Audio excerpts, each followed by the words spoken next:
আজকের বাংলাদেশ সম্মিলিত সনাতনী জাগরণ জোটের এই প্রতিবাদ এবং মানববন্ধনে আগত সকলকে আমাদের জোটের পক্ষ থেকে জানাতে সংগ্রামী শুভেচ্ছা অভিনন্দন। আপনারা জানেন যে বিগত 5 আগস্টের পর থেকে বাংলাদেশ সম্মিলিত সনাতনী জাগরণ জোট বিভিন্নভাবে আমরা অন্যায়ের প্রতিবাদ করেছি। আমরা যেখানে আমাদের সংখ্যালঘু সম্প্রদায়ের উপর নির্যাতন হয়েছে আমরা সুস্পষ্টভাবে সরকারকে জানানোর জন্য প্রতিবাদ করেছি। আমরা সরকারকে অনুরোধ করেছি এই সব ঘটনাগুলো সুষ্ঠু তদন্ত করে বিচার করার জন্য। আমাদের জাগরণ জোটের পক্ষ থেকে আমরা রিপোর্ট প্রদান করেছি। আমরা গভর্নমেন্টকে সুস্পষ্টভাবে কিছু ঘটনা তদন্ত করতে দিয়েছি। ক্ষতিগ্রস্ত পরিবারের নাম্বার দিয়েছে তাদেরকে ক্ষতিপূরণ দেওয়ার জন্য, কিন্তু গভর্নমেন্ট থেকে কিন্তু আমরা এগুলো কোনো কিছুই পাইনি। আমাদের আশ্বাস দেওয়া হয়েছিল, কিন্তু সেই আশ্বাসের বদলে আমাদের বিরুদ্ধে কিন্তু মামলা দেওয়া হয়েছে। আমাদের বিরুদ্ধে শাহবাগে হামলা করা হয়েছে, সেই হামলার কিন্তু এখনো কোনো তদন্ত হয়নি। আমাদের এক ভাই মৃত্যুর সঙ্গে পাঞ্জা লড়ছে, প্রতিদিন তার 2 লক্ষ টাকা খরচ হচ্ছে আইসিইউতে, সেই ক্ষতিপূরণ কিন্তু আমরা এখনো পাইনি। বরঞ্চ আমাদের সাধু সন্ন্যাসীকে আমাদেরকে গ্রেপ্তার করা হয়েছে মিথ্যা মামলা দিয়ে। আমরা বলেছি চট্টগ্রামে সে আদালত পাড়ার ঘটনাকে বিচার বিভাগীয় তদন্ত করা হোক। আমরা বিশ্বাস করি চট্টগ্রামের সেই ঘটনায় আমাদের মুসলিম আইনজীবীরা ভাড়া গিয়েছে। যদি বিচার বিভাগীয় তদন্ত হয় আসল তথ্য বেড়ে আসবে কারা তাকে হত্যা করেছে, কিন্তু গভর্নমেন্ট থেকে এখনো বিচার বিভাগীয় তদন্ত করা হয়নি। বরঞ্চ সে আলিফ ভাইয়ের হত্যাকে কেন্দ্র করে চট্টগ্রামে শত শত হিন্দু বাড়িতে হামলা করা হয়েছে, মন্দির হামলা করা হয়েছে। তাহলে হত্যার উদ্দেশ্য কি ছিল আমরা ইতিমধ্যে বুঝে গিয়েছি। শুধুমাত্র হত্যা ঘটিয়ে চিন্ময় প্রভুকে আটকিয়ে রাখার একটি ন্যাক্কারজনক ষড়যন্ত্র করা হয়েছে। এই হত্যা ঘটিয়ে যাতে সম্মিলিত সনাতনী জাগরণ জোট রাস্তায় নামতে না পারে সেই কারণে হত্যা ঘটনা করা হয়েছে। আমরা বলি তদন্ত করেন, আমাদের বিরুদ্ধে তদন্ত করেন। যারা ওই দিন সেই হাজার হাজার লাখ লাখ মানুষের মধ্যে ঢুকে গিয়েছিল তাদের বিরুদ্ধে তদন্ত করেন। আপনি বুঝে যাবেন কারা হত্যা করেছে। আপনার মোটিভ যদি হয় আমাদের কণ্ঠকে বন্ধ করবেন, তাহলে একটা হত্যা নয় আপনি শত শত হত্যা দায় আমাদের বিরুদ্ধে দিতে পারবেন। এটা আমরা জানি। রাষ্ট্র আপনার হাতে, সবকিছু আপনার হাতে। আমরা দেখেছি বর্তমানে আমাদের ইসকনকে জঙ্গি সংগঠন হিসেবে ট্যাগ দেওয়া হচ্ছে। বিশ্বের মধ্যে একটা যদি মানবতাবাদী সংগঠন থাকে সেইটা তো ইসকন। সেই ইসকনকে আপনার ট্যাগ দিচ্ছেন। আজকে আমাদের গোবিন্দ রেস্টুরেন্ট ঢাকা শহর সহ বিভিন্ন জায়গায় রয়েছে।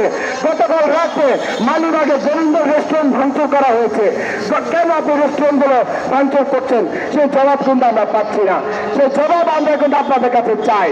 অর্থাৎ আজকে যেখান থেকে আমরা দাঁড়িয়েছি আপনারা যদি মনে করেন আমাদের কণ্ঠ বন্ধ হয়ে গেছে, আপনারা বোকা স্বর্গে বসবাস করছেন। আমরা থেমে গেছি মানে বসেনি। আমরা আন্দোলন আরো জোরদার হবে। আমাদের চিন্ময় প্রভুকে আমরা আইনের মাধ্যমে বের করে নিয়ে আসবো। শুধু চিন্ময় প্রভু নয়, যাদের বিরুদ্ধে মিথ্যা মামলা দিচ্ছেন সবাইকে আমরা আইনের মাধ্যমে বের করে নিয়ে আসবো। আপনারা কথার কথায় বলেন রাজনৈতিক হামলা, এটা এতটা হাস্যকর হয়ে গেছে।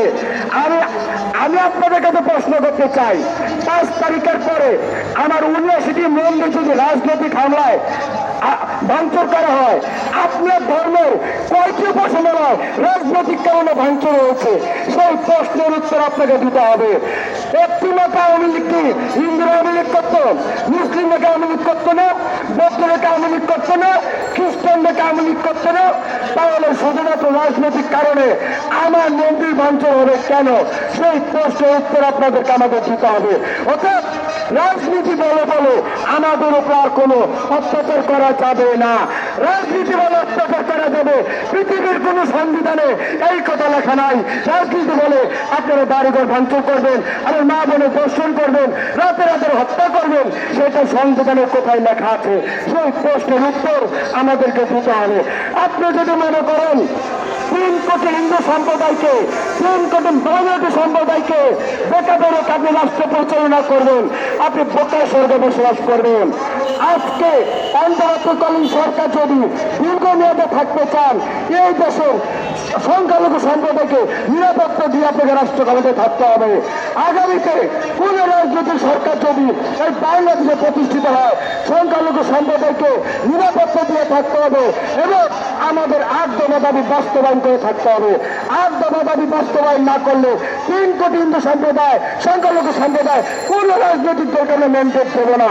মাথায় রাখতে হবে 17% ভোটার আমরা, এই 17% ভোটার যদি আমরা আলাদা নির্বাচন করি, আমরা কিন্তু এই দেশে বিরোধী দল হয়ে যাওয়ার ক্ষমতা কিন্তু রাখি। অতএব মাথায় রাখবেন, আমাদেরকে চটাবেন না, আমাদেরকে রাগাবেন না।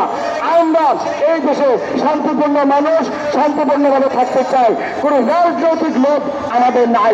সর্বশেষ আদিবাসী ভাইদের উপর যে হামলা করা হয়েছে, আমরা তো তীব্র নিন্দা জানাই।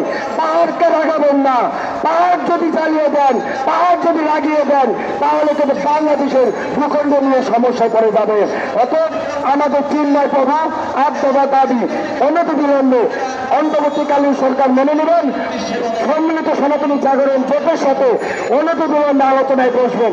আমরা বারবার সেই প্রত্যাশা ব্যক্ত করছি। ধন্যবাদ সবাইকে।